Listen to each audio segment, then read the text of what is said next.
Ang patibong ng pag-ibig ni Sera. Noong unang panahon, sa isang kaharian, mayroong prinsesang nagngangalang Sera na maganda ngunit mayabang. Maraming mga prinsipe at maharlika ang dumating upang hingi ng kanyang kamay, ngunit tinanggihan niya silang lahat. Prinsesa, ngayong araw po ay ang pang-519 na tao na ang dumating para hingi ng inyong kamay sa kasal at tinanggihan po ninyo siya. 519 pa lang? Kakarampot, hindi sa ayaw kong mag-asawa. Wala palang karapat dapat sa akin. Maghintay ka lang, baka sa ika-10,000 ay may angkop na. Ngunit ang inyong kabataan ay may hangganan, mahal na prinsesa. Baka kung hihintayin nyo pa iyon ay matanda na kayo. Walang galang, nangangahas kang sabihin na matanda na ako? Hindi ko po kayo binabastos. Nag-aalala lamang po ako para sa inyo, prinsesa. Patawarin niyo po ako. Lumayas ka sa aking harapan, masusunod po. Araw-araw ay may 10 tao ang pumipila para hingi ng aking kamay. Ang bilang na 10,000 ay mabilis ding darating. Malayo pa bago ako tumanda.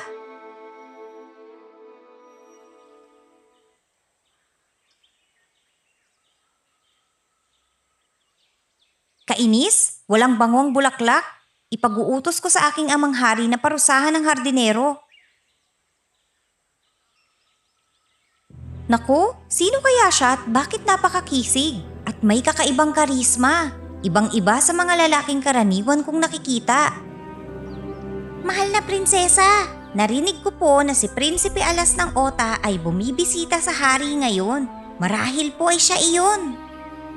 Si Prinsipe Alas? Bakit hindi sinabi sa akin ni Ama na may darating na tanyag na panauhin? Hula ko lang po iyon. Ngunit tiyak na tama dahil tanging mga maharlika lamang ang maaaring makipagtsaa sa mahal na hari. Marahil hindi na kailangang maghintay pa ng ika-10,000. Natagpuan ko na ang taong angkop para piliing mapangasawa. Ang ibig sabihin ng mahal na prinsesa ay...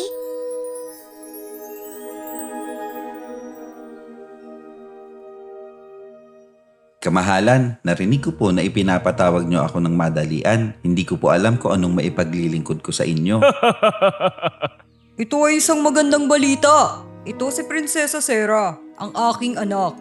Alam mo naman, ang aking anak ay tanyag sa kagandahan sa buong kaharian.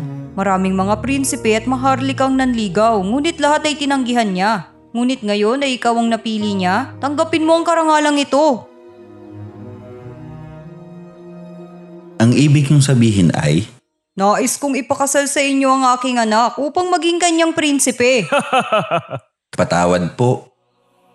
Ano? Hindi mo masusunod? Tinatanggihan ako ng prinsipe? Sinasabi mo bang hindi ako maganda? Kamahalan, mahal na prinsesa. Hindi po sa ayaw ko, ngunit ako po ay may asawa na. May asawa ka na? Kung ganoon, ang prinsesa na magpapakasal sa iyo ay magiging pangalawang asawa lamang? Hindi ko po nais magkaroon ng pangalawang asawa dahil sa buong buhay ko, iisa lamang ang aking mamahalin, ang aking asawa. Sana po ay maunawaan nyo. Naiintindihan ko. Sayang naman. Sino ka sa akala mo para tanggihan ng isang prinsesang maganda na tulad ko? Kahit na maging pangalawang asawa ay ayaw mo, masyado kang mayabang. Prinsesa, wag po kayong magkamali ng akala. Ang inyong mataas na katayuan ay hindi nararapat para maging pangalawang asawa. Ano man ang mangyari, ngayon na ipinahiya mo ako. Hindi kita patatawarin. Naku, Sera! Ipinapaabot ko po ang paghingi ko ng tawad sa inyo, prinsesa. Hayaan mo na siya. Masyado siyang pinalaki sa layaw kaya medyo mayabang. Sanay siyang laging tumatanggi sa iba. Kaya ngayon na siya ang tinanggihan, hindi siya sanay. Hindi mo kailangang mag-alala. Salamat po sa inyong pangunawa. Sige na, maaari ka nang umalis.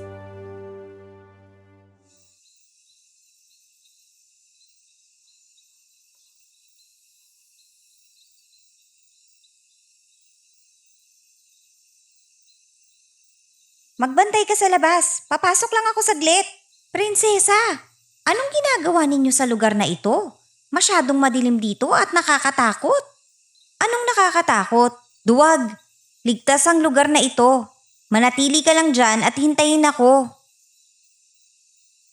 Prinsesa, bilisan ninyo pong lumabas.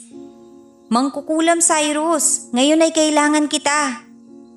Mahal na prinsesa, dati niyong iniligtas ang aking buhay.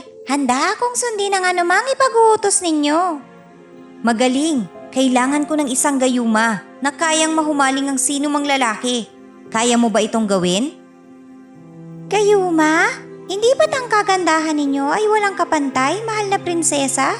Maraming lalaki na ang nahuhumaling sa inyo. Bakit kailangan nyo pa niyan? Ngunit mayroon pa ring nangahas na tumanggi sa akin. Siya ang kaisa-isang tao na nais kong mapangasawa. Ngunit ayaw niya. Kailanman ay hindi pa ako napahiya ng ganito. Kailangan ko siyang makuha. Naiintindihan ko. Gagawa ako ng gayumang iyon para sa inyo, mahal na prinsesa. Umuwi na po kayo. Sa loob ng 3 araw ay magiging handa na. Huwag po kayong mag-alala. Sa 3 araw, ako na mismo ang kukuha. Opo, mahal na prinsesa.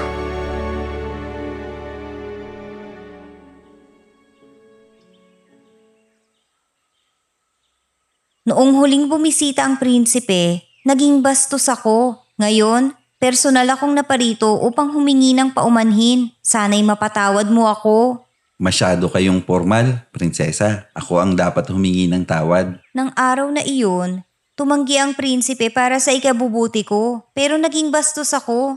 Nakakahiya kapag naiisip ko. Naway matagpuan nyo ang isang tunay na karapat-dapat sa inyo. Magtagay tayo upang malutas ang mga hindi pagkakaunawaan at upang ang relasyon ng ating dalawang kaharian ay manatiling matatag tulad ng dati. Tiyak na ganoon nga.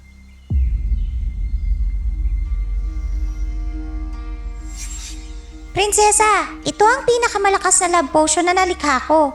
Kailangan lamang itong ihulog sa tubig. Agad itong matutunaw na walang maiiwang bakas. Kapag iyon ay nainom ng isang tao, kahit siya pa ay isang emperador o ang pinakamatapang na mandirigma, agad siyang mahuhulog sa iyong bitag na pag-ibig at mababaliw sa pagkahumaling sa iyo. Naiintindihan ko.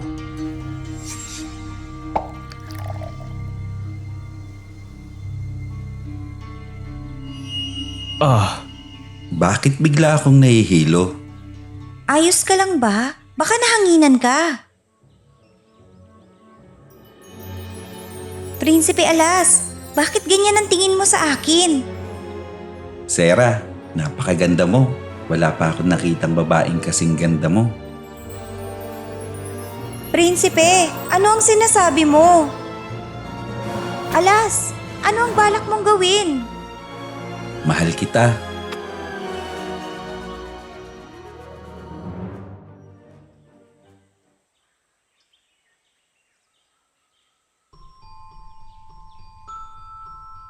Simula ngayon, si Prinsesa Sarah na ang magiging asawa ko. Paanong nangyari yon? May asawa na ang prinsipe at tinanggihan pa niya ng harapan si Prinsesa Sarah. Bakit ngayon ay, teka, paano na si Prinsesa Mary?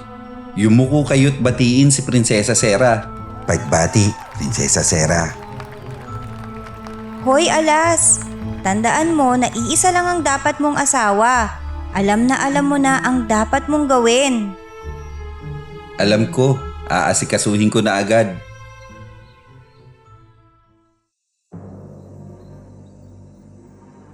Pakawalan ninyo ako. Ako ang asawa ni Prinsipe Alas. Bakit ninyo ako ay kinukulong dito? Makinig ka. Simula ngayon, ang asawa ni Prinsipe Alas ay si Prinsesa Sarah at ikaw, isang itinakwil. Manatili ka lang dito at hintayin ang iyong kamatayan. Hindi! Gusto kong makita ang prinsipe. Hindi niya maaaring gawin ito sa akin. Ito ang utos ng prinsipe. Ayaw ka na niyang makita kahit kailan paman. Huwag ka nang magsalita pa. Hindi ako naniniwala. Hindi ako kayang tratuhin ni Alas ng ganyan. Sumumpa siyang habang buhay niya akong mamahalin. Ngunit pagdating lang ni Zera, agad siyang nagbago. Iniwan niya ako. Pinakasalan ng babaeng iyon at inutusan pa ang mga tao na ikulong ako. Hindi ako naniniwala. Hindi ako naniniwala.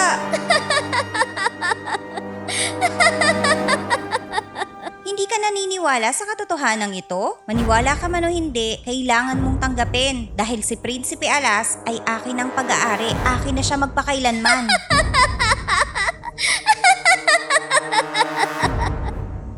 Babaeng mapanlin lang. Ano ang ginawa mo para mabaliw siya sa iyo ng ganyan? Dati, ako lang ang mahal niya. Bakit ngayon ay napakalamig na niya at iniiwasan ako? Lahat ng ito ay nakaraan na lang. Huwag ka nang mangarap pa. Tanggapin mo na ito ng masaya. Hindi ka lang basta iniiwasan ng prinsipe, kundi ayaw ka pa niyang makita na nabubuhay sa mundong ito. Gusto kong makita ang prinsipe. Gusto kong marinig mula sa kanya mismo. Maghintay ka sa kabilang buhay. Alisin niyo na siya sa paningin ko. Prinsipe, kausapin mo ako! Prinsipe! Ito ang lason, nakaloob sa'yo ng prinsipe. Inumin mo na. Hindi!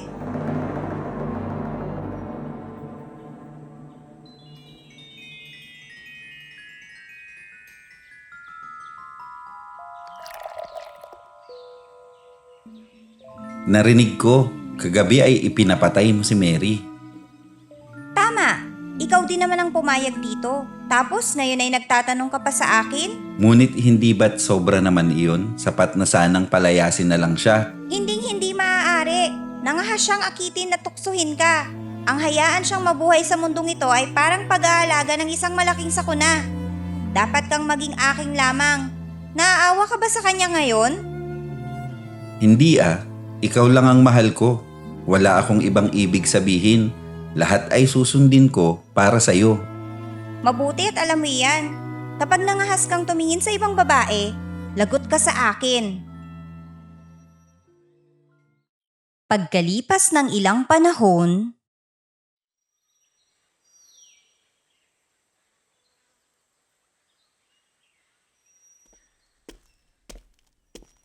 nagbabasa ka ba ng libro? Oo, may kailangan ka ba? Kailangan kong bumalik sa aking kaharian ng ilang araw. Alagaan mo mabuti ang iyong sarili. Aalis ka ng ilang araw.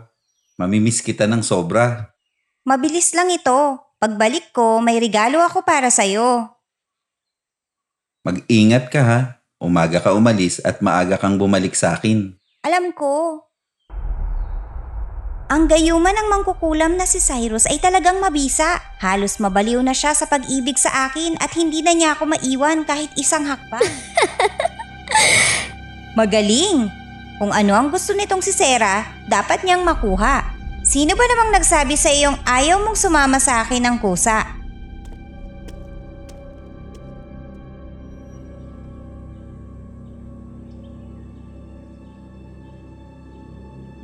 Heto na ang gayuma, prinsesa! Mabuti! Gaano katagal kailangan gamitin ang gayumang ito para maging permanente ang epekto? Sa ngayon, regular tuwing 3 buwan kailangang bigyan ng prinsesa si Prinsipe Alas ng isang patak. Saka lamang tunay na mabibighani sa inyo ang prinsipe. Patuloy na ganito sa loob ng 3 taon. Hindi na kinakailangan ng prinsipe ng gamot at ang kanyang puso ay natural nang mapapa sa inyo. 3 taon? Bakit hindi mo na lang ibigay sa akin lahat ng gamot? Bakit kailangan ko pang pabalik-balik? Hindi po maaari. Kailangan ko po ng malaking pagsisikap para makagawa ng isang bote ng gamot. At pagkatapos po nito, kailangan ko rin po ng kaunting oras para magpahinga at makabawi. Hindi ko po maaaring ibigay sa prinsesa ang malaking dami ng ganoon. Kaya't magtiis po kayo. Sige na nga, tandaan mo. Babalik ako pagkatapos ng 3 buwan. Palibutan ninyo ang bahay na ito. Mary? Buhay ka pa? Hindi ba't ikaw ay... Nang akala mo ba napatay na ako ng lason mo? Aba, nagkakamali ka ng malaki. Prinsipe! Kausapin mo ako! Prinsipe! Ito ang lason, nakaloob sa'yo ng prinsipe. Inumin mo na. Hindi! Huwag kang matakot. Ang tasang ito ay walang lason. Anong ibig mong sabihin? Nakita ko pong kaawa-awa ang inyong kalagayan, kaya hindi ko kayo kayang saktan. Lihim ko pong itinapon ang lason. Inumin nyo ito at magkunwaring himatayin. Dadalhin ko kayo at itatapon sa simenteryo. Pagkatapos, tumakas na kayo. Maaari ba kitang pagkatiwalaan? Tukesa, mabuti ang trato nyo sa mga katulong noon. Hindi ko kayo kayang makitang mamatay. Kaya naglakas loob ako. Sa kahit anong paraan, wala na akong ibang pagpipilian. Pag nakatakas ako, tiyak na babayaran ko ang utang na loob na ito balang araw. Ang walang yang iyon? Nangahasyang pagtaksilan ako? Papatayin kita. Wala kang pagkakataon. Mula nang makatakas ako sa kulungan, ipinasubaybay na kita at nalaman ko na ang iyong lihim. Tama ang hinala ko. Hindi ako basta-bastang tatratuhin ng masama ng prinsipe. Ikaw ang may kagagawa nito. Nilinlang mo siyang uminom ng gayuma. Binighani at inudyukan siyang saktan ako. Ibig sabihin, alam mo na? Pagkatapos ng mahabang pagtitiis, ngayon ay natuklasan ko na ang lungga ninyong mga masasamang tao. Kaya ikaw, anong gagawin mo? Mga tao, patayin ang masamang mangkukulam na ito at sirain ang lahat ng kanyang lason. Si Prinsesa Sera, itali siya at dalhin sa prinsipe upang siyang magdesisyon sa kanyang kapalaran. Opo, Ginang.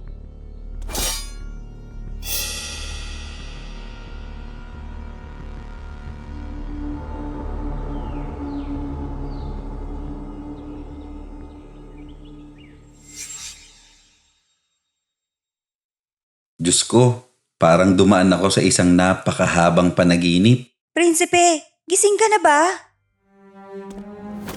Ikaw pala, namiss kita ng sobra. Saan ka ba nagpunta? Sa wakas, nagbalik ka na sa iyong sarili. Naaalala mo pa rin ako. Paano kita makakalimutan? Ikaw ang asawa ko, mahal kita, higit sa ano paman. Alam ko. Kung hindi dahil sa gayumang iyon, hindi mo ako iiwan para sa kanya. Iniwan kita? Ang sakit ng ulo ko. Naaalala ko na, pinagkanulo kita para kay Sera. Ipinakulong kita at pinainom ng lason. Tama. Kung hindi ko nakilala ang mabait na bantay, matagal na akong patay. At ikaw hanggang ngayon ay nakakulong pa rin sa patibong na pag-ibig ni Sera. Napahirapan kita. Patawad, mahal ko.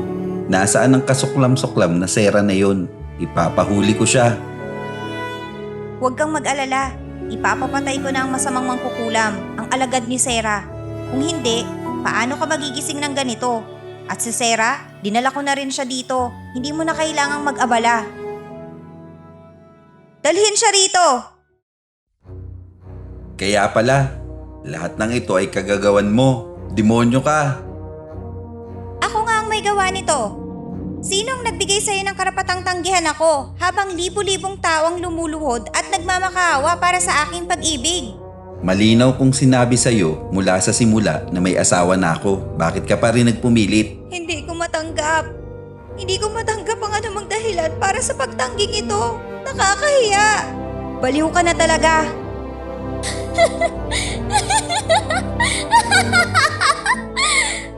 Baliw na akong baliw. Anong magagawa ninyo sa akin? Hindi kayo patatawarin ng aking ama. Huwag kang mag-alala, hindi kita papatayin. Ngayon ay asawa na kita, kaya ang pagpapasya sa iyong kahihinatnan ay nasa akin at wala nang kinalaman ng iyong ama. Naniniwala akong sasang-ayon siya sa akin. Mga bantay, ikulong si Prinsesa Sera sa kanlurang Torre sa gubat. Hindi! Pakawalan ninyo ako! Hindi niyo ako maaaring dakpin!